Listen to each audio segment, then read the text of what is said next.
الحمدللہ رب العالمین والصلاة والسلام علی سید الانبیاء والمرسلین وعلی آلہ واصحابہ اجمعین الی یوم الدین۔ الحمدللہ آج 4 جون 2023 کو سنڈے کے دن ہمارا یہ پبلک سیشن نمبر 97 انشاءاللہ منعقد ہونے جا رہا ہے۔ آپ کے یہ ریئل ٹائم سوالات پرچیوں کی شکل میں میرے پاس آ چکے ہیں۔ اللہ کا نام لے کے پرچیں شروع کرتے ہیں۔ پہلے میں ایک ضروری بات عرض کر دوں کہ بعض اوقات ایسی پرچیاں بھی آتی ہیں جن میں کوئی ایسا ٹاپک پوچھا ہوا ہوتا ہے آپ نے جو پوری ڈاکٹرن ہے، جو ہاں یا نہ میں جواب نہیں دیا جا سکتا، اس کے ساتھ کافی ساری چیزیں جوڑی ہوئی ہوتی ہیں۔ اس کے لیے میں آپ کو اپنی کوئی ویڈیو ریفر کر دوں گا جس میں پوری تفصیل کے ساتھ اس کے اوپر میں نے گفتگو کی ہوگی۔ بعض اوقات 35-40 منٹ، بعض اوقات 1 گھنٹہ 2 گھنٹے، بعض اوقات 3 گھنٹے بھی چاہیے ہوتے ہیں کسی ٹاپک کو ہر اینگل سے کور کرنے کے لیے۔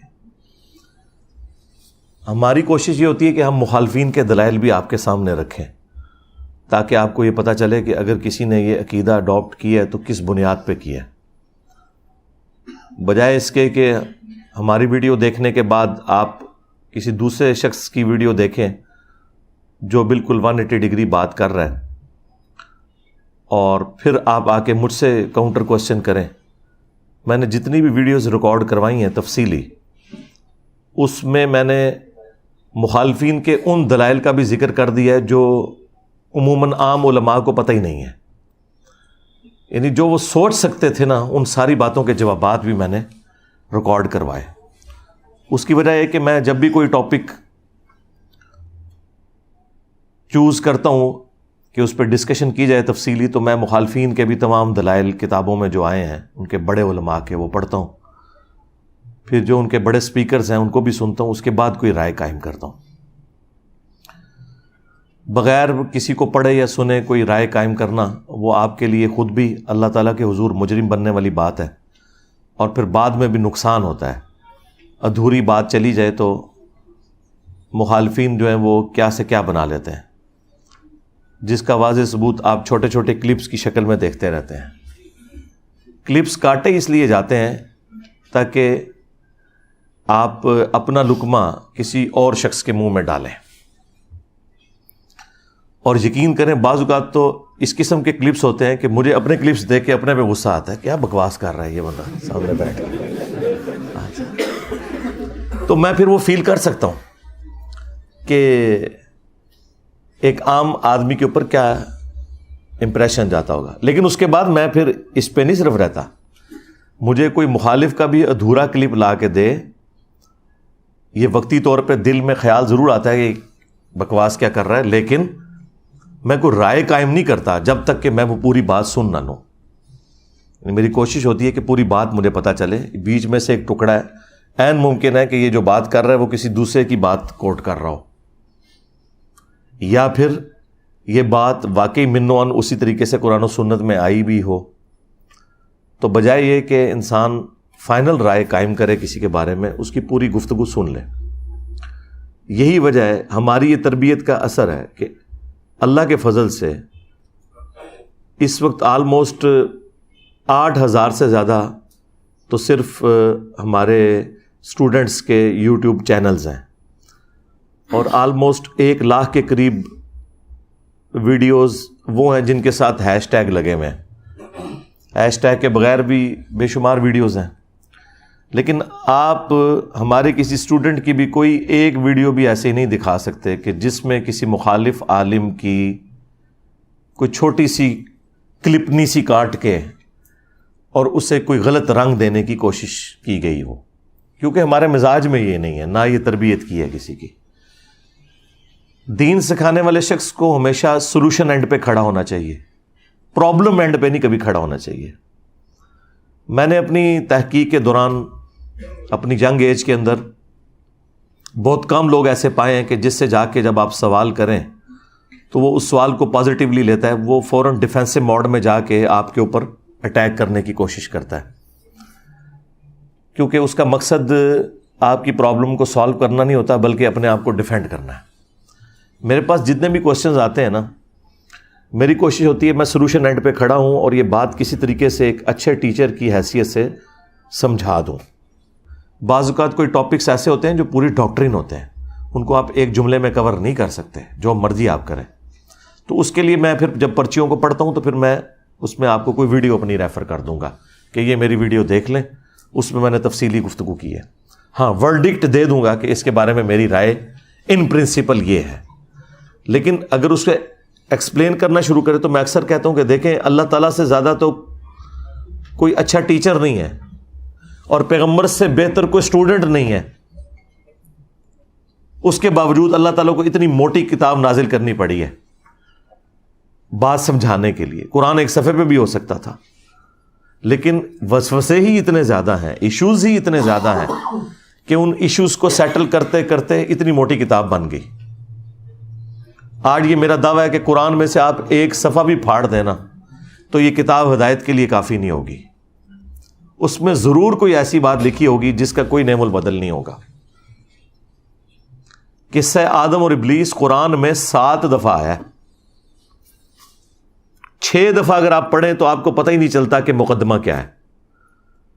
سورۃ البقرہ میں سٹارٹ میں ہے, اس کے بعد سورۃ الاعراف میں ہے, سورہ صاد کے اندر, سورہ بنی اسرائیل میں, سورۃ الکہف کے اندر, سورہ طٰہٰ کے اندر. سورہ بقرہ میں شروع میں اللہ تعالیٰ نے فرمایا ہم نے فرشتوں کو حکم دیا کہ سجدہ کرو, سب کے سب سجدے میں گر پڑے سوائے ابلیس کے. وہ اکڑ گیا, تکبر کیا اور کافروں میں شامل ہو گیا. ابا واستکبر وکان من الکافرین. اچھا, سورۃ الاعراف میں بھی اسی سے ملتے جلتے الفاظ آئے لیکن تفصیل کے ساتھ, سورۃ الحجر میں بھی ڈیٹیل کے ساتھ. لیکن آپ کو 6 جگہ یہ پتہ ہی نہیں چلے گا, الٹا آپ ڈسیو ہو جائیں گے کہ اللہ نے فرشتوں کو حکم دیا کہ سجدے میں گر پڑو, سب کے سب گر پڑے سوائے ابلیس کے. اب اس جملے سے تو ایک عام آدمی یہی مطلب لے گا کہ ابلیس بھی کوئی فرشتہ تھا. اس میں تو وہ اسکپ ہے بات, جو اصل کانٹے کی بات ہے کہ ابلیس کون تھا. فرشتوں کو حکم ہوا اور وہ سب کے سب سجدے میں گر پڑے سوائے ابلیس کے. اس نے تکبر کیا اور کافروں میں شامل ہو گیا. اس جملے کو آپ کہیں بھی لے جائیں, اس سے یہی مطلب نکلے گا کہ ابلیس بھی کوئی فرشتہ تھا جس نے نافرمانی کی. لیکن قرآن میں ایک جگہ ایسی ہے, سورۃ الکہف, اس میں آیا کان من الجن ففسق عن امر ربہ. وہ جنوں میں سے تھا اس لیے اس نے اپنے رب کی نافرمانی کی. باقی 6 جگہ اللہ تعالیٰ نے اس ٹاپک کو ایڈریس ہی نہیں کیا کہ قرآن میں جگہ جگہ یہ بات آئی ہے کہ فرشتے اللہ کے حکم کی نافرمانی نہیں کرتے. تو کیا وجہ ہوئی کہ جو سب سے قریبی فرشتہ تھا وہ نافرمان ہو گیا؟ یہی رزلٹ نکالیں گے نا ہم. تو قرآن کی دونوں آیات بظاہر تو ٹکرا رہی ہیں. ایک طرف یہ کہ فرشتے اپنے رب کی نافرمانی نہیں کرتے, اور دوسری طرف 6 جگہ پہ آیا کہ فرشتوں کو حکم ہوا سجدہ کرو, سب کے سب سجدے میں گر پڑے سوائے ابلیس کے. لیکن ایک جگہ قرآن میں ایسی ہے جہاں اللہ تعالیٰ نے اسے کھولا ہے. آپ سے پوچھا جاتا ہے تو 6 کی 6 جگہ کلیریفیکیشن آنی چاہیے تھی جو باقی کی 6 جگہ ہیں. لیکن 7 جگہ میں سے ایک جگہ کلیریفیکیشن ہے, باقی 6 جگہ ان اٹینڈڈ ہے. یعنی کلپ کاٹ سکتے ہیں آپ, قرآن میں سے بھی اللہ تعالیٰ کا کلپ کاٹ سکتے ہیں کہ دیکھو ایک جگہ اللہ تعالیٰ فرما رہا ہے کہ فرشتے اللہ کے حکم کی نافرمانی نہیں کرتے, اور 6 جگہ اللہ تعالیٰ فرما رہا ہے فرشتوں کو حکم ہوا کہ سب کے سب سجدے میں گر پڑے سوائے ابلیس کے. تو یہ اللہ تعالیٰ کی بات خود غلط ثابت ہوگی نعوذ باللہ, کہ ایک طرف تو وہ کہہ رہے ہیں کہ فرشتے اللہ تعالیٰ کی نافرمانی نہیں کرتے, اور دوسری جگہ 6 دفعہ آیا کہ ایک فرشتہ اللہ تعالیٰ کا باغی ہو گیا. اگر وہ آپ وہ والا صفحہ پھاڑ دیں, سورۃ الکہف کی آیت نمبر 50, تو مجھے بتائیں سورۃ الکہف کی اگر آیت نمبر 50 نہ ہو, پوری انسانیت میں سب سے امپورٹنٹ ٹاپک قصہ آدم اور ابلیس, وہ آپ قرآن سے سمجھ ہی نہیں سکتے. الٹا آپ ڈسیو ہو جائیں گے, قرآن کی کریڈیبلٹی ختم ہو جائے گی کہ اس میں جھوٹ لکھا ہوا ہے نعوذ باللہ. تو یہ میں بتانا چاہ رہا ہوں کہ کلپ اللہ تعالیٰ کے بھی کاٹے جا سکتے ہیں اگر آپ کلپ کاٹنا چاہیں تو. اور یہی کرتے ہیں غیر مسلم بھی, آؤٹ آف کانٹیکسٹ قرآن کی آیات نکالی. جی قرآن میں لکھا ہے سورہ توبہ میں جہاں کوئی کافر نظر آئے اسے قتل کر دو. اسلام تو جو ہے وہ ہیومینٹی کا قاتل ہے. حالانکہ یہ ایک اسپیسیفک واقعے کی طرف اشارہ تھا جس میں ایک پیس ٹریٹی تھی کافروں اور مسلمانوں کے درمیان, اور اس میں یہ چیز طے تھی کہ اگر یہ ٹریٹی ٹوٹے گی تو پھر آگے معاملات اس طریقے سے نہیں چلیں گے. وہ کافروں نے مسلمانوں کو قتل کیا اور اس معاہدے کو توڑا. اس کے جواب میں اللہ تعالیٰ نے ان کافروں کے لیے کہا تھا کہ اب یہ جہاں بھی تمہیں ملے نا ان کو چھوڑنا نہیں, کیونکہ انہوں نے مسلمانوں کو قتل کیا. اب بات ہی بالکل کچھ اور ہوئی. لیکن آپ دیکھیں اتنی موٹی موٹی کتابیں غیر مسلموں نے لکھی ہیں اسلام کے خلاف, اور اس میں ٹاپ آف لسٹ یہ والی آیت کوٹ کرتے ہیں کہ جی جہاں بھی کافر نظر آئے ان کو قتل کر دینا.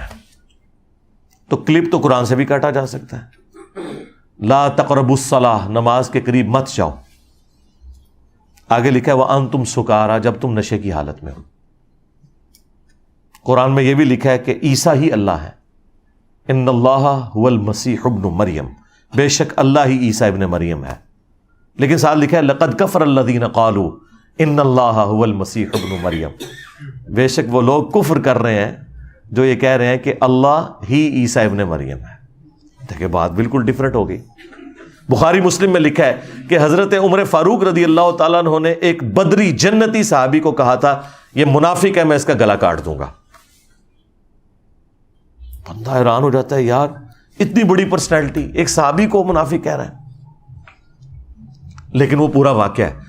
اس صحابی نے دنیا کی محبت میں مغلوب ہو کر نبی علیہ السلام کا راز لیک کر کے کافروں کو بتا دیا تھا کہ ہم مکے پہ چڑھائی کرنے والے ہیں, تم تیاری کر لو جنگ کی, اور اس کے بدلے میں تم نے میرے بیوی بچوں اور رشتہ دار اور جو میری وہاں پہ جائیداد ہے اس کو محفوظ رکھنا ہے. اللہ تعالیٰ نے وحی کے ذریعے حضور کو بتا دیا. نبی علیہ السلام نے سیدنا علی کو بھیجا اور اس عورت کو گرفتار کر لیا جس کے جوڑے میں وہ خط تھا. پہلے تو وہ مان نہیں رہی تھی, تو حضرت علی نے کہا کہ مجھے اس شخص نے بھیجا ہے کہ جو جھوٹا نہیں ہے, اور اسے اس ہستی نے خبر دی ہے کہ وہ بھی جھوٹی نہیں ہے. اگر تیرے کپڑے بھی اتروانے پڑے تو میں وہ خط تم سے ریٹریو کروں گا. پھر اس عورت نے وہ جوڑا کھولا اور وہ خط نکلا. اب وہ خط جیسے حضور کی خدمت میں آیا تو آپ کیا سمجھ سکتے تھے حضرت عمر کا ریاکشن کیا غلط تھا؟ ابن ابی بلتا کو انہوں نے کہا یا رسول اللہ اجازت دیں اس منافق کا میں یہیں پہ گلا کاٹوں, اس نے نبی کے ساتھ غداری کی ہے. آپ نے فرمایا عمر چھوڑ دو. اصحاب بدر کی اگلی پچھلی غلطیاں اللہ نے معاف کر دی ہیں. پھر قرآن میں سورہ ممتحنہ کے اندر باقاعدہ آیات نازل ہوئی اتنے سخت الفاظ کے ساتھ, وہ ساری ابن ابی بلتا کے بارے میں ہے کہ تمہارا ایمان مکمل ہی نہیں ہو سکتا جب تک کہ تمہارے لیے ٹاپ پرائرٹی اللہ اس کا رسول نہ ہو جائے, اور تم ایسے لوگوں سے دوستیاں گانٹ رہے ہو کہ جو اللہ اور اس کے رسول کے دشمن ہیں. بڑے سخت الفاظ کے ساتھ اللہ تعالیٰ نے کنڈیم کیا. اب میں اس میں سے کلپ کاٹ لوں کہ حضرت عمر نے کہا کہ میں اس کا گلا کاٹ دوں گا, یہ منافق ہے. حضرت عمر نے بالکل ٹھیک کہا تھا, نبی کے ساتھ غداری ایک منافق ہی کر سکتا ہے. نبی علیہ السلام نے بھی بالکل ٹھیک کہا کہ یہ سب کچھ اس نے مجھ سے غداری اس لیے نہیں کی ہے کہ وہ مجھے پیغمبر نہیں مانتا, اس وجہ سے کہ دنیا کی محبت کا غلبہ ہو گیا. اور کس پہ ہو گیا؟ ایک بدری صحابی پہ. تو بنو امیہ شاہی کوئی نہیں. ہاں بدری جن کی اگلی پچھلی خطائیں معاف ہیں وہ بھی اپنے نبی کے ساتھ غداری کر جائیں. اس کا مطلب ہے کہ معصوم صرف پیغمبر ہوتا ہے, کوئی بڑے سے بڑا انسان معصوم نہیں ہو سکتا چاہے وہ صحابی کیوں نہ ہو. لیکن اس حدیث سے پھر امام بخاری نے ایک مسئلہ نکالا. انہوں نے اس حدیث کو ایک چیپٹر کی ہیڈنگ میں ڈالا اور اس پہ انہوں نے پتہ کیا ہیڈنگ باندھی کہ اگر کوئی شخص اپنے علم کی بنیاد پہ کسی کو منافق اور کافر کہہ لے تو وہ خود کافر اور منافق نہیں ہوگا. اس پہ وہ حدیث فٹ نہیں ہوگی بخاری مسلم کی کہ جس نے کسی مسلمان کو کہا اے کافر اے منافق اور وہ غلط کہہ رہا تھا تو اس پہ فتویٰ واپس آ جاتا ہے. امام بخاری نے فرمایا کہ یہ فتویٰ حضرت عمر پہ واپس اس لیے نہیں آئے گا کہ انہوں نے قرائن کی بنیاد پہ صحیح ڈیسیژن کیا ہے اپنی جگہ, اور اس سے بڑھ کر نبی علیہ السلام نے حضرت عمر سے توبہ بھی نہیں کروائی. بعد میں تو توبہ کروانی چاہیے تھی نا کہ تنوں غلط فہمی ہو گئی ہے, نہیں کروائی. مراد یہ یعنی رجوع ریکارڈ نہیں کروایا حضرت عمر کا. ہاں اب مجھے بتائیں حضرت عمر ایک بدری کو منافق کہیں اپنے علم کی بنیاد پہ, حضور وہ غلط بھی ثابت کر دیں, اور حضرت عمر سے رجوع بھی نہ ریکارڈ کروائیں. اور امام بخاری اس سے یہ رزلٹ نکالیں کہ اگر کوئی شخص کسی صحابی کو بھی کافر اور منافق کہے اس علم کی بنیاد پہ جو اس تک غلط بات پہنچی, تو وہ کافر اور منافق نہیں ہوگا. اور یہ جملہ جب میں بول دوں تو کہتا ہے یہ کسی صحابی کو کافر کہہ دو تو بندہ کافر نہیں ہوتا. سرکار صحابی تو چھوڑ دو, جو صبح شام مجھے گالیاں نکالتے ہیں نا, جنہیں میں مسلمان سمجھتا ہوں, میں تو انہیں بھی کافر کہوں تو میں کافر ہو جاؤں گا. یہ اتنا سینسٹیو ایشو ہے, میں انہیں کافر نہیں مانتا. تو صحابی تو بہت اعلیٰ ترین درجہ ہے. لیکن جس شخص کو اپنے علم کی بنیاد پہ کوئی غلط بات پہنچی اور اس نے کسی صحابی کے بارے میں غلط رائے قائم کر لی اور معاذ اللہ کسی صحابی کو کافر اور منافق کہہ لیا, تو وہ کافر نہیں ہوگا. ہم اس کی اصلاح کی کوشش ضرور کریں گے. آج اگر کسی غالی رافضی کو یہ بتایا گیا کہ سیدہ فاطمہ کا قاتل سیدنا عمر ہے, تو ظاہر ہے اس نے تو سیدنا عمر کو گالی ہی دینی ہے. ہمارا کام یہ ہے کہ ہم اصلاح کریں گے اور اسے بتائیں گے کہ ایک جعلی بات ہے جو ان کی طرف منسوب کی گئی ہے, ایک جھوٹ ہے. لیکن اس کی بنیاد پہ ہم اسے کافر نہیں کہیں گے, کیونکہ اسے اپنے علم کی حد تک وہی کچھ پتا چلا جو کچھ حضرت عمر کو ابن ابی بلتہ کے بارے میں پتا چلا تھا.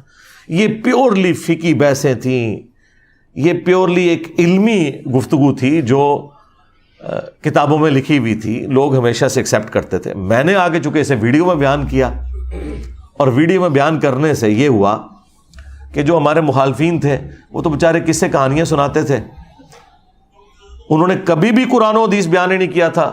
وہ بیچارے اپنی عزت چھپانے کے چکر میں میرے چھوٹے چھوٹے کلپ کاٹ کے دیکھو جی انہیں کہ کہتا جے, دیکھو جی انہیں کہ کہتا جے. اچھا مجھے اس کا کوئی نقصان نہیں ہوا. آپ میں سے مجھے بتائیں کتنے لوگ ہیں, چلیں ریئل ٹائم ہم ڈیٹا لے لیتے ہیں, آپ میں سے کتنے لوگ ہیں کہ جنہیں میرا تعارف نیگیٹو ہوا تھا سٹارٹ میں؟ ذرا ہاتھ کھڑا کریں. شکریہ میرے تمام وہ علماء کرام, کام چک کے رکھو, ٹھیک ہے. یہ پبلسٹی انہوں نے کروائی ہے نا. تو جتنا بولتے ہیں اتنی اپنی بدنامی اپنے ذمہ لیتے ہیں. اللہ تعالیٰ نے انسان کو عقل دی ہوئی ہے. آپ چھوڑ دیں, میرے بارے میں تو چھوڑ دیں, اللہ کے نبی علیہ السلام کے بارے میں بھی نیگیٹو تعارف کروایا گیا ہے. یہ جو اسلام اتنا تیزی سے پھیلا ہے, کیوں پھیلا ہے؟ پچھلے 100 سال میں 60,000 کتابیں رسول اللہ کے خلاف لکھی گئی ہیں صلی اللہ علیہ وآلہ وسلم. اور ان 100 سالوں میں جتنے لوگ مسلمان ہوئے ہیں پچھلی 13 صدیوں میں نہیں ہوئے تھے. 60,000 کتابیں, 2 سے زیادہ کتابیں روز کی بنتی ہیں. 60,000 کتابوں کے جواب دینے کے لیے بھی ہمیں عمر نوح چاہیے. ہم جواب دیتے ہیں ڈاکٹرن کا, ہر بات کا جواب نہیں دیا جاتا, ڈاکٹرن کا جواب ہوتا ہے. تو کیا نبی علیہ السلام کو انہوں نے ملائن کر لیا؟ کیونکہ اب میڈیا کا دور ہے, لوگوں نے اسٹڈی کیا. 9/11 کے واقعے کے بعد ٹوئنس ٹاور کا جو اٹیک ہوا تھا 2001 میں, ہزاروں نہیں لاکھوں لوگ مسلمان ہو چکے ہیں. اسلام کا تعارف کتنا نیگیٹو انداز میں کروایا گیا, لیکن لوگوں نے اسلام قبول کیا. یار جن لوگوں کی ڈیوٹیاں لگی کہ تم نے نبی علیہ السلام کو ملائن کرنے کے لیے کتاب لکھنی ہے, اسلام کے خلاف کتاب لکھنی ہے, انہوں نے اسلام قبول کر لیا. یہ طاقت ہے نا. تو اسلام کی طاقت, سچائی کی طاقت اتنی بڑی ہے کہ اس کے آگے کوئی بند نہیں باندھ سکتا. تو ان لوگوں کا شکریہ جو اس طرح کی مخالفت کرتے ہیں. میں نے شروع میں یہ بات کی تھی کہ اگر آپ لوگ چاہتے ہیں کہ آپ کے فرقے 30-40 سال اور نکال دیں تو خاموشی میرے بارے میں اختیار کر لیں. جتنا بولیں گے اتنی جلدی آپ کے فرقے ختم ہوں گے, کیونکہ میں نے تو چپ نہیں رہنا. میں تو ہر بات کا جواب دوں گا اور میں اور ایکسپوز کروں گا. اب تو خیر باتیں ریپیٹ ہی کرنی پڑتی ہیں, آلموسٹ کوئی اعتراض بچا ہی نہیں دنیا کا جو میرے پہ نہ لگایا ہو. تو میں جواب دے چکا ہوں, اب تو مجھے جواب بھی دینے کی ضرورت نہیں پڑتی. پرانے کلپس ہی جوڑ کے ہمارے اسٹوڈنٹس خود ہی جواب دے دیتے ہیں. تو یہ کلپ کاٹنے سے مجھے کوئی نقصان نہیں ہوگا. بار بار مجھے قادیانی کہنا, اس میں سے کیا نکلا ہے؟ انہوں نے نقصان اٹھایا نا. قادیانی یہ کہتے رہے میں نے چشتی رسول اللہ, اشول رسول اللہ پڑھ کے انہوں نے چولہا لا کے رکھ دیتی ہیں. یہ اس کی وجہ سے ہی ہوا نا سب کچھ. تو انہوں نے نقصان ہی اٹھایا نا اس کی وجہ سے. جتنا پروپیگنڈا کرتے ہیں میں اتنا ہی پھر دلیری کے ساتھ آ کے نہ مقابلہ کرتا ہوں کہ یار یہ یوں نہیں، یہ یوں تھا. ایک ایک چیز کا آ کے جواب دیتا ہوں، کوئی لحاظ نہیں کرتا. ابھی وہ اگلے دن ایک مولانا صاحب نے ایک میرے خلاف کلپ چڑھایا ہوا اور گالیاں دیں. یقین کریں ہمارے اسٹوڈنٹس کو تو جو بیچارے جذباتی قسم کے ہیں نا، وہ ویڈیوز دیکھ کے غصہ آتا ہے. جو میرے ساتھ بیٹھنے والے ہیں نا، وہ میرے ساتھ بیٹھ کے ہنستے ہیں صرف ویڈیوز دیکھ کے. میں آج تک اپنے کسی میرے خلاف جتنی بھی گالی گلوچ والی ویڈیو ہے، مجھے کبھی بھی دیکھ کے نہ تو کبھی غصہ آیا نہ کبھی کوفت ہوئی ہے، بلکہ میری تو میمز ہی وہی ہوتی ہیں جس میں مجھے گالیاں نکال رہے ہوتے ہیں. کوئی مجھے تو مزہ آتا ہے کہ یار ان کے پاس اب کوئی چیز نہیں ہے سوائے گالیاں نکالنے کے. باقی اس چیز کا ضرور دکھ ہوتا ہے کہ ان کی کیا اسلامی تربیت ہوئی ہوئی ہے، وہ الگ بات، لیکن اس کا مجھ سے تو کوئی لینا دینا نہیں. تو اگلے دن ایک مولانا نے ایک ویڈیو چڑھائی ہوئی کہ انجینئر صاحب کے اندر ماں تے شاہی کوئی نہیں. اچھا اب اللہ کے بندو، مطلب یہ کوئی بات ہوئی ہوگی نا، اس کے کوئی شروع میں کوئی اول آخر کوئی بات ہوئی ہوگی، ٹھیک ہے. یہ بات تو اللہ کے نبی نے بات کی ہوئی ہے. بخاری مسلم دونوں میں حدیث ہے، تم میں سے کوئی شخص اس وقت تک مومن ہی نہیں ہو سکتا جب تک کہ میں اسے اس کے ماں باپ، اولاد، سب لوگوں سے بڑھ کر عزیز نہ ہو جاؤں. اسی کو میں نے ٹرانسلیٹ کیا کہ جہاں کہیں اللہ اور اس کے رسول کی بات آ جائے وہاں ماں باپ تو شاہی کوئی نہیں. آپ مجھے بتائیں، یہ تو حدیث ہے بخاری مسلم کی. اس کو ظاہر ہے میں نے اپنے انداز میں بیان کیا ہے نا. جو مفکرین ہوتے ہیں یا جو شعراء ہوتے ہیں وہ انہی باتوں کو ایک ڈفرنٹ فارم میں پریزنٹ کرتے ہیں، مطلب وہی ہوتا ہے. صحیح مسلم میں حدیث ہے کہ بے شک اللہ تعالیٰ اس کتاب کی وجہ سے بعض لوگوں کو عروج دیتا ہے اور بعض کو پستی کا شکار کرتا ہے. اور یہ چونکہ مضارع کا صیغہ مستقبل کو بھی کفایت کرتا ہے کہ اللہ قرآن کی وجہ سے کچھ لوگوں کو عروج دے گا، کچھ کو زوال دے گا. لیکن ڈاکٹر اقبال نے اسی حدیث کو ٹرانسلیٹ کیا ہے ماضی کے صیغے میں. وہ زمانے میں معزز تھے مسلمان ہو کر اور تم خوار ہوئے تارک قرآن ہو کر. یہ جواب شکوہ کا شعر. حدیث میں تو یہ نہیں تھا. حدیث میں یہ تھا کہ اس کتاب کی وجہ سے قوموں کو عروج ملے گا اور بعض کو زوال ملے گا. مستقبل کی خبر تھی. ڈاکٹر اقبال نے اسے ماضی کی خبر بنایا کیونکہ آج ہم مستقبل میں بیٹھے ہیں، ہمارے لیے تو ماضی ہو چکا ہے. ہمارے ساتھ جو کچھ ہوا، چاہے وہ ہمارے ساتھ تاتاریوں نے کیا یا کلونین پاورز نے کیا، ہم نے خواری تو کاٹ لی ہے. تو اسی بات کو ایک ڈفرنٹ انداز میں انہوں نے پہنچا دیا. کی محمد سے وفاتوں نے تو ہم تیرے ہیں، یہ جہاں چیز ہے کیا لوح و قلم تیرے ہیں. اس پہ جواب شکوہ کنکلوڈ ہوا ہے نا. دیکھیں مولویوں کی کوئی تقریر ڈاکٹر اقبال کے شعروں کے بغیر مکمل نہیں ہوتی. اور کہتے ہیں علامہ اقبال نے فرمایا. علامہ اقبال کو کہڑی ڈگری سی دسو. ہاں تمہارے بڑے بڑے مفتی علامہ اقبال کو کوٹ کرتے ہیں اور علامہ کہتے ہیں. علامہ تو وہ نہیں تھے، وہ تو ڈاکٹر تھے. فلسفی میں انہوں نے پی ایچ ڈی کی ہوئی تھی. دین انہوں نے اسی طرح حاصل کیا جس طرح میں نے. بہرحال میں نے تو الحمدللہ جس لیول کے اوپر آپ کے سامنے بیان کیا ہے، تو ڈاکٹر اقبال نے بھی ویسے بیان نہیں کیا کہ آپ کو آیات یا حدیث کے کوئی حوالے بتائے ہوں. لیکن ان والے تک علامہ اقبال کہنے نے انہوں تک کہنا چھوڑ دیں. کی محمد سے وفاتوں نے تو ہم تیرے ہیں، یہ جہاں چیز ہے کیا لوح و قلم تیرے ہیں.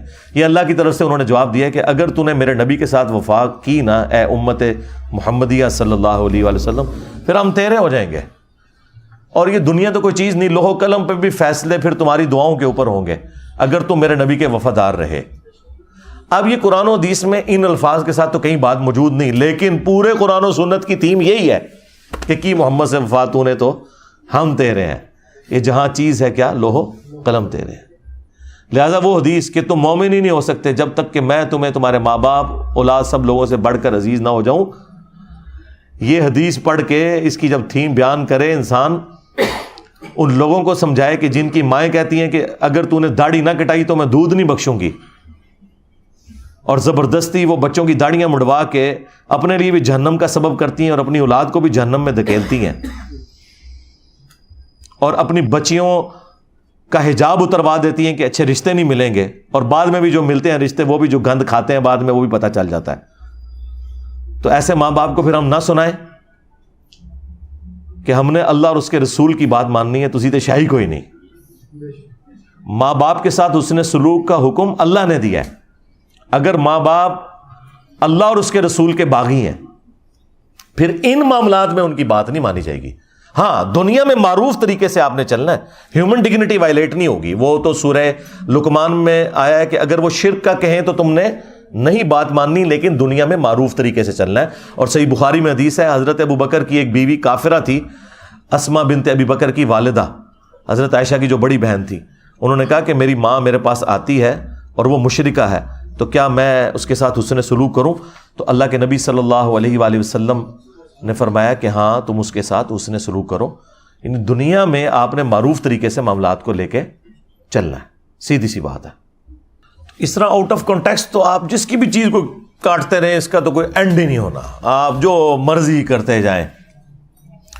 لیکن آپ نے فرق دیکھا، ہمارے اسٹوڈنٹس یہ حرکت کسی کے ساتھ نہیں کرتے، اور ہمارے مخالفین کرتے ہی یہی ہیں، اور اپنا لقمہ اس کے منہ میں داخل کرتے ہیں، اور پھر کہتے ہیں جی جوڈیشری سے کیسز کیوں فارغ ہو جاتے ہیں۔ یار جوڈیشری میں جو لوگ بیٹھے ہوئے ہیں وہ ملوٹے تو نہیں ہیں،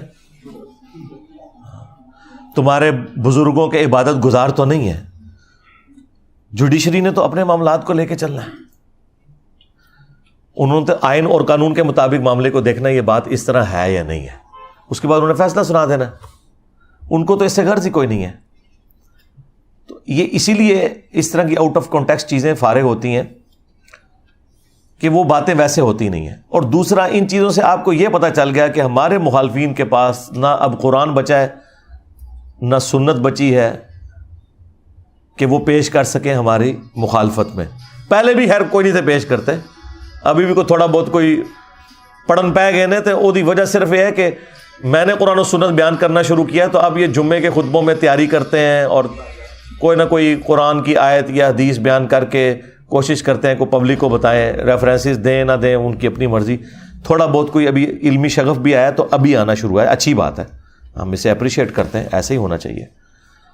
تو اس لیے میں جب کسی ٹاپک کے اوپر بات کروں اور وہاں پہ تفصیلی جواب ریکوائرڈ ہو تو میں بتا دوں گا آپ کو کہ بھی فلاں ویڈیو دیکھ لیں۔ ہر دفعہ تو میں ہر جواب کو ریپیٹ نہیں کر سکتا، اس کا تو پھر ہم تو یہاں کئی دن بیٹھے رہیں گے سوالات کے جوابات کے لیے۔ ورڈک دینا یہ میری ذمہ داری ہے، پرچی پڑھ کے آپ تک بات صحیح طریقے سے پہنچانا۔ اچھا، یہ باتیں میں جان بوجھ کے اس لیے کرتا ہوں کہ میں آج کے دور کا انسان ہوں۔ ہمارے استاد ڈاکٹر اسرار صاحب رحمہ اللہ تعالیٰ ان کی غلطیوں سے درگزر فرمائے، انہیں نیک کاموں کا اجر عطا فرمائے۔ یہ میں ڈمی میوزیم والے ڈاکٹر اسرار صاحب کی بات نہیں کر رہا، پیچھے کرو کیمرہ دکھایا کرو نا، تسی شارٹاں بنانے تے لگے ہوئے ہو۔ تو میں ان کی بات نہیں، اوریجنل والے ڈاکٹر اسرار صاحب کی بات کر رہا ہوں، یہ ہم نے ان کی یاد میں رکھا ہوا ہے انہیں۔ تو ڈاکٹر اسرار صاحب رحمہ اللہ تعالیٰ کی کافی ساری باتیں مجھے بعد میں رہ رہ کے یاد آتی ہیں۔ وہ ایک بات یہ بھی کہا کرتے تھے کہ جو بھی نبی الاسلام کے پیٹرن پہ دعوت کا کام کرے گا تو اسے ان تمام تکالیف سے گزرنا پڑے گا جن تکالیف سے اللہ کے نبی الاسلام، ان کے صحابہ اور اہل بیت گزرے ہیں علیہم السلام اجمعین ورضی اللہ عنہم اجمعین۔ تو کسی نہ کسی درجے میں۔ اور دوسرا وہ یہ بات کیا کرتے تھے، وہ کہتے تھے مجھ سے بڑے قرآن کے علماء موجود ہیں لیکن لوگ ان کی تقریر میں بھی عربی خطبے میں ہی جاتے ہیں، اور میں کوئی عالم بھی نہیں ہوں لیکن لوگ میری بات سنتے ہیں۔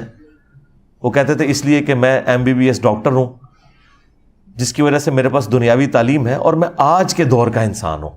جب میں بات کرتا ہوں تو میری آڈینس کو پتہ چل جاتا ہے کہ یہ کوئی 700-800 سال پہلے کوئی ابن تیمیہ کا شاگرد کہیں سے کوئی لمبی عمر پا کے تو بات نہیں کر رہا، یا کوئی 150 سال پہلے کوئی اشرف تھانوی صاحب کے پاس کوئی بیٹھنے والا کوئی بابا نہیں تھا کہ وہ پرانی اردو میں اور پرانی مثالوں میں باتیں کر رہا ہے، بلکہ وہ فیل کرتے ہیں کہ یہ آج کے دور کا انسان ہے۔ تو اس میں نے ایک اور چیز ایڈ کر دی ہے کہ چونکہ میری طبیعت کے اندر مزاح ہے، تو میں کوشش کرتا ہوں کہ اس انداز میں بھی، مزاح کے انداز میں بھی کوئی بات کنوے ہو جائے کسی سلوگن کے ذریعے، کسی اور ذریعے سے، کہ آپ کے دماغ میں نقش ہو جائے۔ آپ دیکھیں یہ فی البدی میری زبان سے جملہ جاری ہوا تھا، بابت شاہی کوئی نہیں، ٹھیک ہے؟ اللہ نے اس کو کیا قبولیت دی ہے کہ آج ہمارے مخالفین بھی یہ جملے بول رہے ہیں، بابت شاہی کوئی نہیں۔ اچھا، بعض اوقات وہ میرے خلاف بول رہے ہوتے ہیں، اور بعض اوقات ان کے جملوں میں کئی اینکرز کو میں نے دیکھا ہے ان کی زبان پہ یعنی یہ جملہ جاری ہو گیا ہوتا ہے شاہی کوئی نہیں، تو وہ پتہ چل جاتا ہے کہ جملہ کہاں سے نکلا ہے۔ حالانکہ میں نے کوئی پری پلان نہیں کیا تھا، بس بات کرتے کرتے وہ حضرت ابراہیم علیہ السلام کا ذکر آیا۔ وہ اکثر لوگ ہمیں بھی کہتے ہیں نا جی، وہ حضرت موسیٰ علیہ السلام کو جب اللہ تعالیٰ نے فرعون کے پاس بھیجا تو کہا کہ گفتگو نرمی سے کرنی ہے تاکہ شاید کوئی اصلاح کا دروازہ اس کے لیے کھل جائے۔ تو اس کو میں نے ریبٹل کیا تھا کہ قرآن میں حضرت موسیٰ علیہ السلام کے بارے میں یہ ذکر آیا تو اس کانٹیکسٹ میں تھا کہ موسیٰ علیہ السلام کی طبیعت میں سختی بہت زیادہ تھی، تو ظاہر ہے کہ اس سختی کو نرم کرنے کے لیے اللہ تعالیٰ نے ان سے یہ فرمانا تھا۔ دوسری طرف ہم ہیں ابراہیمی، ابراہیم علیہ السلام کا ایٹیچیوڈ تو سورۃ الانبیاء میں آیا کہ جب ان کا باپ انہیں کہتا ہے نا کہ تو میرے بزرگوں کے خلاف ہو گیا ہے، تو وہ سیدھے ہو جاتے ہیں، انتم وآباؤکم فی ضلال مبین، تو بھی ابا اور تیرے سارے بزرگ بابے کھلی گمراہی میں تھے۔ اب ہم موسوی بنے یا ابراہیمی بنے، ہم تو دین ابراہیمی کے اوپر ہیں، ٹھیک ہے؟ تو ابراہیم علیہ السلام تو سیدھے ہو گئے۔ اچھا، یہ آیت پڑھتے پڑھتے جب میں نے ترجمہ کیا نا، تو میں نے کہا کہ آپ اندازہ کریں کہ حضرت ابراہیم علیہ السلام جب اپنے بزرگ بابوں کے بارے میں اس طریقے سے گفتگو کر رہے ہیں تو تواڈے بابے تے شاہی کوئی نہیں۔ بس وہ جب یہ جملہ میری زبان میں آیا تو پھر وہ چڑھنا شروع ہو گیا، بابے تے شاہی کوئی نہیں، بابے تے شاہی کوئی نہیں۔ اور ابراہیم علیہ السلام نے بھی یہی کہا۔ اگر دیکھیں انتم وآباؤکم فی ضلال مبین، تو بھی تیرے سارے بابے بھی گمراہ تھے، تو وہ کیا کہہ رہے تھے؟ بابے تو شاہی کوئی نہیں، بلکہ اس سے اگلا ورژن گمراہ تھے۔ میرا تو پھر بھی سافٹ نہ رہا ہے، ٹھیک ہے؟ پھر ہم نے اس کو کمپلیٹ کیا۔ میں پھر ہاں، یہ جو پہلا جملہ ہے نا، یہ میں نے سوچ کے پھر میں نے کہا اس کو میں نے نا سلوگن پورا کرنا ہے شعر کی شکل میں، کہ نبی کے جیسا ہے ہی کوئی نہیں، بابے تھے شاہی کوئی نہیں۔ پھر اس کو میں نے مزید ریفائن کیا، میرے نبی سا ہے ہی کوئی نہیں، تیرے بابے تھے شاہی کوئی نہیں، ٹھیک ہے؟ تو اس طریقے سے یہ حادثاتی طور پہ ایسے معاملات ہوئے ہیں سارے کے سارے۔ علی بھائی، آپ نے تقریباً سارے اسلامی ٹاپکس کو مکمل کر لیا، اب آگے آپ کا مشن کیا ہے؟ آگے مشن وہی ہے جو سٹارٹ دن سے تھا، یعنی اللہ کے نبی علیہ السلام کا ایک مشن تھا نا کہ آپ نے اپنی مبارک دعوت امت تک پہنچائی، آگے امت کا مشن ہے کہ اس دعوت کو آگے تک پہنچانا ہے۔ اس مشن سے مراد اگر آپ یہ لے رہے ہیں کہ میں نے کوئی سیاسی جماعت بنانی ہے تو بالکل نہیں ہے، اللہ تعالیٰ معاف کرے، یا کوئی میں نے مذہبی جماعت بنانی ہے تو بالکل کوئی ایسا ارادہ نہیں ہے۔ یہ نبیوں والا کام ہے اور یہ نبیوں والے طریقے پہ ہی آگے چلے گا۔ کنتم خیر امۃ اخرجت للناس تأمرون بالمعروف وتنہون عن المنکر، تم بہترین امت ہو جو لوگوں کے نفع کے لیے نکالی گئی کہ لوگوں کو نیکی کا حکم دیتے ہو اور برائی سے روکتے ہو۔ ہماری امت کی فضیلت اس وجہ سے نہیں ہے کہ ہم امت محمدیہ ہیں صلی اللہ علیہ وآلہ وسلم، بلکہ اس وجہ سے ہے کہ ہم اس شخص کی امت ہیں کہ جس پہ اللہ تعالیٰ نے ختم نبوت کی، اور اس ختم نبوت کی برکت سے اس کی امت کو نبیوں والا کام ٹرانسفر کر دیا۔ بیسیکلی اس کام کے ٹرانسفر ہونے کی وجہ سے یہ فضیلت ہے۔ اگر نبیوں والا کام اس امت کو ٹرانسفر نہ ہوتا تو ہم بھی اگلی امتوں کی طرح ایک عام امت ہوتے۔ لیکن دیکھیں یہ خوش نصیب امت، بخاری مسلم میں آیا کہ قیامت کے دن بعض انبیاء اس حال میں اللہ کے حضور آئیں گے کہ کسی کے ساتھ صرف 4 بندے ہوں گے جو ان پر ایمان لائے، کسی کے ساتھ 3، کسی کے ساتھ 2، کسی کے ساتھ 1، اور کسی کے ساتھ 1 بھی نہیں ہوگا، اکیلا آئے گا کہ یا اللہ میں نے اپنی پوری کوشش کی، کسی نے بات ہی نہیں سنی۔ اب مجھے بتائیں، اگر انبیاء قیامت کے دن اس حال میں آ رہے ہیں تو وہ ہمارے اسٹوڈنٹس جو پریشان ہوتے ہیں کہ جی ہم نے بڑی کوشش کی, کوئی ایک بندہ بھی چینج نہیں ہوا. سرکار کوئی مسئلہ نہیں ہے. ہمارے استاد ڈاکٹر سرار صاحب کہا کرتے تھے جس نے کسی کو اللہ کے نبی کا پیغام پہنچا دیا, اسے ہدایت ملے نہ ملے اس کی اپنی ہدایت ہو گئی ہے, کیونکہ اس نے وہ جو 4 شرائط ہیں ان پہ عمل کر لیا ہے. الا الذین آمنوا وعملوا الصالحات, یہ بڑا آسان ہے. اگلی 2 مشکل ہیں, وتواصوا بالحق, حق بات کی وصیت کرنا, وتواصوا بالصبر, اس کے بعد پھر تکلیف تو شدنی چیز ہے, ڈیسٹنی میں مقرر ہے, اس پہ صبر کرنا ہے. تو جب آپ کسی کو دعوت دیتے ہیں, اس کے اگینسٹ آپ کو جو تکلیف اٹھانی پڑتی ہے, کبھی اس کی تیکھی باتیں سن کے اور کبھی ہلکی سی مایوسی چھا جاتی ہے کہ یہ بات کیوں نہیں سمجھ رہا, تو بس آپ کی وہ 4 شرائط پوری ہوگی, آپ اپنا جنت کا ٹکٹ کٹوائیں اور نکلیں. یہ آپ کے اپنے ٹکٹ کے لیے 4 چیزیں ضروری ہیں. آپ اختلافی موضوعات پر بہت زیادہ بولتے ہیں, لیکن ان کی نسبت آپ حقوق العباد پہ بہت کم بولتے ہیں. بالکل آپ نے غلط کہا. حقوق العباد پہ بھی جتنی ویڈیوز میری ہیں اور کسی کی نہیں ہیں. آپ نے چونکہ اختلافی موضوعات ہی سنے ہیں تو آپ کو پتہ ہی نہیں چلے گا. اب جنہوں نے ہدایہ وکٹری چینل یا ہدایہ پورٹل چینل سنا ہے نا, آپ ذرا ادھر نیچے جا کے لوگوں کے کامنٹس دیکھیں کہ علی بھائی کی ہمیں یہ بات بڑی پسند ہے کہ وہ کوئی اختلافی بات نہیں کرتے. ادھر یہ لکھا ہوا ہے نیچے. کیوں بھائی؟ جنہوں نے ممی ڈیڈی چینلز دیکھے ہوئے ہیں انہیں کیا پتا کہ یہ بھی مسئلے ہیں. ٹھیک ہے, اب مجھے بتائیں, نعمان علی خان ہے, ڈاکٹر ذاکر نائک ہے, ان بیچاروں کا سب کانٹیننٹ کے مسلمانوں سے کیا لینا دینا؟ یہاں تو ایک بندہ پوری کھونگ ہے. بندہ, مولوی تو چھوڑ دیں, مولوی تو ڈین ہے, بندے جڑے نے کھونگا نے. تو ادھر تو پھر میری جیسی بڑی ڈین چاہیے نا ان کے اوپر. ہاں, تو یہ ادھر کے مسائل ہیں. ٹھیک ہے, تو ادھر تو پھر یہی چیز چاہیے ہوگی. تو اس لیے میں ہر ٹاپک کو ایڈریس کرتا ہوں. ایتھیزم کے خلاف سب سے زیادہ میری ویڈیوز ہیں, باقی تو صرف ویلاگز بناتے ہیں کہ جی ہو گیا. درجنوں ویڈیوز اس سے بیسٹ فارم میں کسی نے اور پریزنٹ ہی نہیں کی ہیں, سائنٹیفک فیکٹس کے اوپر, حقوق العباد کے اوپر. اور سب سے بڑھ کر یار قرآن کی تفسیر, اس پلانٹ ارتھ پہ کتنے بندے ہیں جنہوں نے پوری قرآن کی تفسیر ریکارڈ کروائی ہو؟ طارق جمیل صاحب نے قرآن کی تفسیر ریکارڈ کروائی ہے, الیاس قادری صاحب نے, ثاقب رضا مصطفی صاحب نے. میں نے دوسری دفعہ شروع کی ہوئی ہے, ایک دفعہ 344 لیکچرز میں اور دوسرے بھی 150 ہو چکے ہیں, سورہ یونس مکمل ہوئی ہے. ابھی تو صرف میں آپ کو یہ بتا رہا ہوں کہ میں نے کام کیا ہے. ابھی میں اگر اس کا کریٹیکل انالیسس کروں کہ باقی لوگوں نے تفسیر کیا ریکارڈ کرائی اور میں نے کیا مواد دیا ہے, تو وہ تو کمپیریزن ہی کوئی نہیں ہے. ہاں, میں جس طرح کراس ریفرنسز آیات کے, احادیث کے دیتا ہوں اور پھر تمام اختلافی موضوعات کے اوپر تفصیل سے بولتا ہوں, وہ ڈاکٹر سرار صاحب نہیں بولے, نہ ان کی کمپیٹنسی تھی, کیونکہ وہ کہتے تھے میں اختلافی موضوعات میں امی ہوں. لیکن میں نے ہر آیت جو کسی فرقے کی دلیل تھی, جب میں اس پہ آیا ہوں, میں پھر تفصیل سے بولوں کہ یہ آیت ہے, اس سے یہ رزلٹ نکالتے ہیں. میں اب آپ کو آپٹیمل سولوشن دیتا ہوں. اسی وجہ سے 344 لیکچرز میں ہوا نا, ورنہ 100 لیکچرز میں بھی پورا قرآن مکمل ہو سکتا تھا. تو ہر ٹاپک کے اوپر آپ ذرا حقوق العباد میں آپ وراثت کے قوانین لکھیں, وراثت کیلکولیٹ کرنے کا طریقہ, وراثت کی امپورٹنس, میاں بیوی کے جو حقوق ہیں, وومنز رائٹس ان اسلام, وہ آپ دیکھیں, میری ویڈیوز ہی کھلیں گی. ماں باپ کو اف تک نہ کہو, آپ یہ لکھیں, میری ویڈیو کھلے گی. تو یہ آپ کا موقف غلط ہے. ہاں, آپ کو جن لوگوں نے شیئر کروائی ہے ویڈیو کوئی, تو ظاہر ہے وہی والی کروائی ہوگی. تو اب رمضان کے مہینے میں ظاہر ہے روزوں سے متعلق ہی اگر کوئی آپ کو بات شیئر کرے تو آپ کو تو یہ لگے گا کہ شاید میں صرف رمضان کے روزوں پہ ہی بولا ہوا ہوں. تو ایسا تو نہیں ہے. ابھی تو آپ محرم آنے دیں تو آپ کو لگے گا کہ محرم پہ ہی بولا ہوا ہوں صرف. ٹھیک ہے نا. تو ہر ٹاپک پہ بات کی ہوئی ہے اللہ کے فضل سے, اب بے فکر ہے.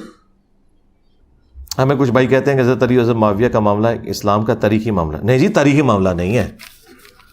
انہی بھائیوں نے ہی آپ کو بتایا ہوا ہے کہ نبی الاسلام کی حدیث ایک مرفوع مشکات کے اندر اور مسند احمد کے اندر, اس کی سند میں کلام ہے, لیکن بعض محدثین اسے صحیح سمجھتے ہیں, اور جو صحیح سند ہے فضائل صحابہ عام نمبر کی کتاب میں موقوفاً مولا علی سے ہے کہ حضرت علی کی وجہ سے 2 فرقے جہنم میں جائیں گے، ایک محبت میں غلوف کر کے، ایک دشمنی میں.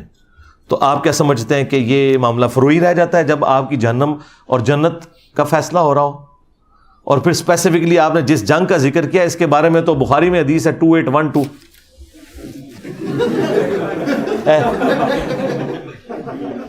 2812 تقتلہ الفئۃ الباغیہ یدعوہم الی اللہ ویدعونہ الی النار. افسوس ہے عمار، تجھے ایک باغی جماعت قتل کرے گی، تو انہیں اللہ اور جنت کی طرف بلائے گا، وہ جماعت جہنم کی طرف بلائے گی. بھائی جہاں پہ اتنی بڑی بڑی باتیں ہو رہی ہیں وہاں آپ کہہ رہے ہیں یہ تاریخی بات ہے صرف. ہاں اگر آپ ہسٹری کے پوائنٹ آف ویو سے کہہ رہے ہیں وہ تو قرآن بھی تاریخی کتاب ہے. ایک قرآن میں بھی تو تاریخ بیان ہوئی ہے. حضرت یوسف علیہ السلام ان کے بھائیوں کا جو واقعہ ایک تاریخ ہے گزر چکی، لیکن آج تک مثال دی جاتی ہے برادران یوسف کی کہ انہوں نے زیادتی کی، صحابی ہوتے ہوئے ایک نبی کے ساتھ زیادتی کی. اگر ایک صحابی نبی کے ساتھ زیادتی کر سکتا ہے تو ایک صحابی دوسرے صحابی سے زیادتی کرے تو یہ بات تو شاہی کوئی نہیں رہتی. اور صحابی بھی ڈبل. حضرت یوسف علیہ السلام کے بھائی حضرت یوسف کے بھی صحابہ ہیں اور حضرت یعقوب اپنے والد کے بھی صحابہ ہیں. اور غداری کس سے کر رہے ہیں؟ حضرت یعقوب سے بھی غداری کی کہ ان سے ان کا بیٹا چھین لیا، اور حضرت یوسف علیہ السلام کے ساتھ جو زیادتی کی اپنے بھائی کے ساتھ بھی زیادتی کی. جب سے میں نے رفع الیدین شروع کیا ہے گاؤں والے اور سارے گھر والے مجھے کہتے ہیں آپ قادیانی ہو گئے. کوئی علمی جواب دیں. علمی جواب یہ ہے کہ انہیں کہیں کہ میں آج ہی رفع الیدین چھوڑ دوں گا، قادیانیوں کی عبادت گاہ میں چلتے ہیں. اگر قادیانی بریلوی اور دیوبندیوں کے طریقے پہ حنفی طریقے پہ نماز پڑھ رہے ہوئے تے تواڈے پرا تے جے رفع الیدین کر رہے ہون تے میرے پرا، تے دیکھو کیسی بولتی بند ہوگی. اور قادیانی تو حنفی ہیں، ان کے بڑے مربی کی میں نے ویڈیو چلا دیا ہے، اس پہ بھی میرا کلپ ریکارڈ ہے. حنفی بریلوی، حنفی دیوبندی اور حنفی قادیانی، آپ جا کے لکھیں.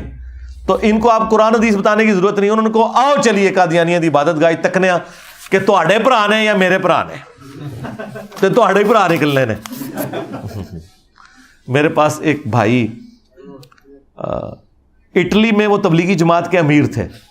ان کا چھوٹا بھائی جو ہے وہ میرے پاس آتا تھا، ویڈیوز دیکھ کے وہ پہلے گمراہ ہوا اور پھر وہ اپنے بڑے بھائی کو لے کے آ گیا کہ جی آپ نے میرے بھائی کو قادیانی کر دیا. میں نے ان کی بات بڑی تحمل مزاجی سے سنی. میں نے کہا جی کوئی لڑنے والی بات نہیں ہے، ہمارے گھر کے قریب ہی آلموسٹ 1 کلومیٹر سے بھی کم فاصلے پہ قادیانیوں کی عبادت گاہ ہے، ہم وہاں جاتے ہیں.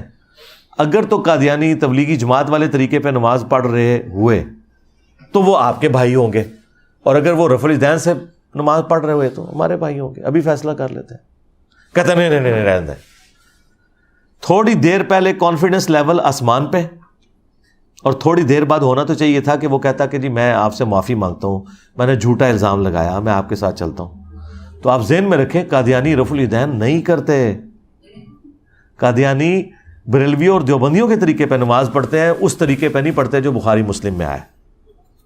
سیدنا سعد بن وقاص رضی اللہ تعالیٰ عنہ شیعان علی میں سے تھے. کیا انہوں نے بھی جمل صفین میں مولا علی کا ساتھ نہیں دیا؟ جی انہوں نے ساتھ نہیں دیا، لیکن وہ اس طرح کے بھی نیوٹرل نہیں تھے کہ جو دونوں پارٹیوں کو غلط سمجھتے ہوں. وہ حضرت علی کے ساتھی تھے اس حوالے سے کہ اپنی وفات تک سعد بن ابی وقاص رضی اللہ تعالیٰ عنہ بنو امیہ کے مخالف رہے. اور میرے ریسرچ پیپر جو کربلا والا ہے اس میں آپ کو کتنی روایتیں ملیں گی کہ جب کبھی بھی بنو امیہ نے حضرت علی کے بارے میں کوئی بکواس کیا تو سعد بن ابی وقاص ان کو ٹوکتے تھے اور مخالفت کرتے تھے. آپ دیکھیں یہ سنن نسائی الکبریٰ میں حدیث ہے خصائص علی والے چیپٹر کے اندر، میں نے اس میں ڈالی ہے. کچھ تابعین سعد بن ابی وقاص کو ملنے آتے ہیں تو حضرت سعد بن ابی وقاص پہلی بات ہی ان سے یہ کرتے ہیں کہ میں نے تمہارے بارے میں سنا ہے کہ تم حضرت علی کے بارے میں نازیبا کلمات اپنی زبان سے نکالتے ہو. تو تابعین کہنا شروع ہوئے کہ معاذ اللہ، او نہیں معاذ اللہ، اے معاذ اللہ زبر نال، معاذ اللہ، اللہ کی پناہ، ہم سوچ بھی نہیں سکتے حضرت علی کے بارے میں. تو سعد بن ابی وقاص نے فرمایا کہ یہ جو بنو امیہ کے لوگ ہیں یہ اگر میرے سر کے درمیان میری مانگ کے اوپر آرا رکھیں لوہے کا اور مجھے دھمکی لگائیں کہ تیرے 2 ٹکڑے کر دیے جائیں گے، تو حضرت علی کے بارے میں کوئی ایک جملہ بھی ایسا بول جو نیگیٹو ہو تو میں اپنے 2 ٹکڑے کروا لوں گا، لیکن حضرت علی کے بارے میں ایک جملہ بھی میں تنقیص کا نہیں بولوں گا، کیونکہ جو کچھ میں نے رسول اللہ سے حضرت علی کی شان میں سن رکھا ہے۔ تو سعد ابن ابی وقاص تو اتنے دلیر تھے اس معاملے میں۔ پھر اسی چیپٹر میں سنن نسائی الکبریٰ کے خصائص علی والے میں وہ روایت موجود ہے جو مسلم شریف میں 6220 ہے، جب امیر شام نے ابھارا تھا سعد ابن ابی وقاص کو کہ آپ حضرت علی کی تنقیص کریں، انہوں نے کہا میں کبھی بھی نہیں کروں گا، میں نے 3 باتیں ایسی سنی ہیں علی کے بارے میں کہ مجھے ایک بھی مل جائے تو میرے لیے سرخ اونٹوں سے بہتر ہے۔ اور یہ وہ شخص کہہ رہا ہے کہ جو حضور کا ماموں ہے، عشرہ مبشرہ میں سے ہے، خود جنتی صحابہ میں سے، پہلے 10 مسلمانوں میں سے ہے سعد ابن ابی وقاص، اور خود مولا علی بخاری مسلم میں روایت کر رہے ہیں کہ میں نے اپنے کانوں سے نبی علیہ السلام سے ایک شخص کے بارے میں یہ سنا ہے کہ میرے باپ تیرے پہ قربان، سعد تیر چلا غزوہ احد کے موقع پر، اور وہ سعد کہہ رہا ہے کہ مجھے علی ولی ایک فضیلت بھی مل جائے نا تو میرے لیے وہی کافی ہے۔ پھر انہوں نے کہا سن معاویہ 3 فضائل، مسلم شریف 6220۔ نمبر 1، نبی علیہ السلام نے خیبر کے موقع پر فرمایا تھا کل اس کے ہاتھ میں جھنڈا دوں گا جو اللہ اور اس کے رسول سے محبت کرتا ہے، اللہ اور اس کا رسول اس سے محبت کرتے ہیں۔ ہم پوری رات اس شوق میں سوئے نہیں کہ وہ خوش نصیب کون ہوگا، اور صبح مولا علی کو حضور نے جھنڈا دیا۔ اور مسلم کے الفاظ ہیں، ابو ہریرہ کہتے ہیں کہ حضرت عمر مجھ سے کہا کرتے تھے کہ مجھے اس دن حضرت علی پہ رشک آیا کہ کاش وہ جھنڈا مجھے ملتا۔ دوسرا، غزوہ تبوک کے موقع پر فرمایا تھا کہ علی کی میرے ساتھ وہی نسبت ہے جو ہارون کی موسیٰ کے ساتھ، مگر میرے بعد کوئی نبی نہیں، کیونکہ یہ پہلا اور آخری موقع تھا کہ جنگ میں حضرت علی حضور کے ساتھ نہیں تھے، آپ نے انہیں اہل مدینہ کے اوپر اپنا خلیفہ چھوڑا، جس طرح کوہ طور پہ جاتے وقت حضرت موسیٰ نے حضرت ہارون کو چھوڑا تھا۔ تیسرا، جب آیت مباہلہ نازل ہوئی آل عمران 61، تو نبی علیہ السلام نے حسن و حسین، فاطمہ اور مولا علی کو لیا اور کہا اللہم ہؤلاء اہل بیتی، اے اللہ یہ میرے اہل بیت ہیں، نجران کے کرسچنز کے ساتھ جب آپ کا مباہلہ تھا۔ یہی حدیث سنن نسائی الکبریٰ میں موجود ہے، اس میں آگے الفاظ ہیں کہ سعد ابن ابی وقاص کا بیٹا کہتا ہے پھر جتنا عرصہ حضرت معاویہ مدینہ شریف میں رہے، حضرت علی کے بارے میں ایک جملہ بھی تنقیص کا نہیں نکالا، میرے باپ نے ڈانٹا ہی ایسا تھا۔ تو حضرت سعد ابن ابی وقاص ہر موقع پہ ڈانٹتے تھے۔ المستدرک للحاکم میں وہ تفصیلی حدیث نہیں ہے کہ مدینے کے بازار سے حضرت سعد گزر رہے تھے تو ایک ہجوم دیکھا انہوں نے، ایک گھوڑ سوار تھا جو حضرت علی کے اوپر سب و شتم کر رہا تھا، تو حضرت سعد ابن ابی وقاص نے اپنی سواری وہاں روکی تو لوگوں نے ان کے احترام میں وہ راستہ چھوڑ دیا۔ آپ مجمع کو چیرتے ہوئے آگے آئے اور کہا کہ تو کس دلیل کی بنیاد پہ حضرت علی کے بارے میں یہ بکواس کر رہا ہے؟ مجھے بتا، کیا علی پہلا شخص نہیں جو رسول اللہ پر ایمان لایا؟ کیا علی پہلا شخص نہیں جس نے رسول اللہ کے ساتھ نماز حرم میں ادا کی؟ کیا علی وہ شخص نہیں کہ جو ہر جنگ میں حضور کا جھنڈا آگے لے کے چلتا تھا؟ کیا علی وہ شخص نہیں ہے کہ جو حضور کا داماد ہے، فاطمہ کا شوہر، جن سے حضور کی آل آگے چلی ہے؟ انہوں نے حضرت علی کے اتنے فضائل سنائے اور اس کے بعد کہا کہ اے اللہ اپنی قدرت کا کرشمہ دکھا، یہ تیرے ولیوں میں سے ایک ولی کے بارے میں بکواس کر رہا ہے، اسی وقت اس سے بدلہ لے۔ بس اتنی بات حضرت سعد نے کی، وہ تو ظاہر مستجاب الدعوات تھے، تو وہ اس کا گھوڑا بدکا اور اس گھوڑے نے اپنے گھوڑ سوار کو، پاس ہی ایک پتھر تھا اس کے اوپر پٹخا، اس کی ادھر ہی جو ہے جان نکل گئی، وہ آرام موت مر گیا۔ تو یہ میں نے آپ کو 3 مختلف مواقع پہ سعد ابن ابی وقاص کا بتایا کہ وہ کتنے بڑے شیان علی میں سے تھے اور وہ حضرت علی کی دفاع کے لیے ہمیشہ کھڑے ہوتے تھے۔ باقی آپ ریسرچ پیپر پڑھ لیں۔